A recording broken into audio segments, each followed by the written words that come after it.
Welcome. Today, we're talking about the legal terms champerty and maintenance. These are historic doctrines from common law that were created to prevent misuse of the legal system, especially by powerful or wealthy individuals looking to profit from someone else's lawsuit. Champerty refers to an arrangement where a third party funds a lawsuit in exchange for a share of the proceeds if the case is successful. It's essentially a profit-driven investment in litigation, where the funder has no direct interest in the underlying legal matter. Maintenance is the broader concept.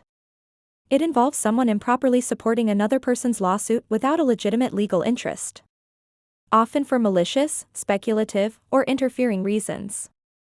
These doctrines date back to medieval England and were designed to stop frivolous or exploitative lawsuits by limiting third-party interference. Over time, many modern jurisdictions have reformed or even abolished these rules, especially as litigation funding has become more accepted and regulated.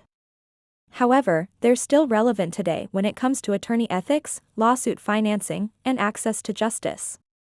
Whether a champerty agreement is enforceable depends entirely on the laws of each state or jurisdiction.